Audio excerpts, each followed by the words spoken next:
बघा.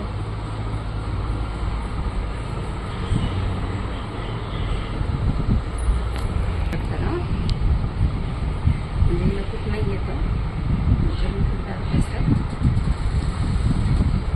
पण ते फाउंडेशन आपण एकच यूज करू शकतो. म्हणजे फेअरमध्ये असतं ते कोणत्या स्किनला यूज करायचं? 3 पाहिजे तर 3 सेट.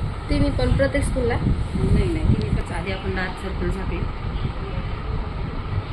त्यानंतर जे फेड जातो त्यापेक्षा एक उचलून कन्सिलरचा शेड.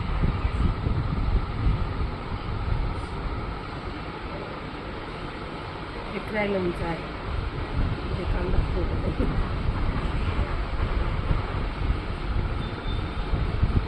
एकदम नॅचरल पाहिजे का हेवी पाहिजे का? नॅचरल.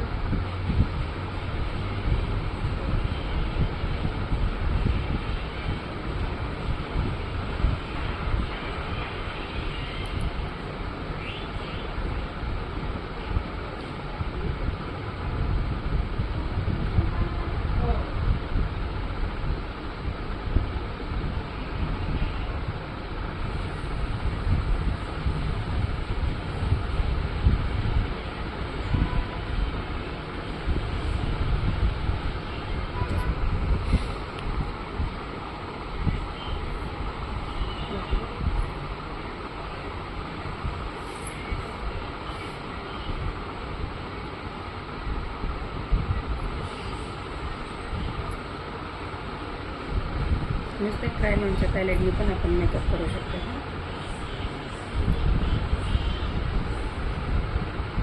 ते डॅबिंग व्यवस्थित पाहिजे. एक एक स्टेप दाखवतात ना तसं घ्यायचं बा. हो.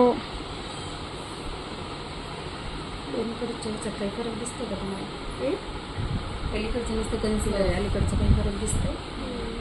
म्हणजे इंग्लिश मिक्स केलं आहे ना आपण मेकअप मिक्सर काही, त्याने काय होतं, ओलेपणा येतो फाउंडेशनमध्ये. ते गरमीमध्ये वगैरे असं मेकअप हे होत नाही. वॉटरप्रूफ पण होतो. आता हिचा लॉंग लास्टिंग टिकण्यासाठी मी जरी 5-6 वाजेपर्यंत किंवा रात्री 7-8 वाजेपर्यंत शूट केलं तरी मेकअप राहतो.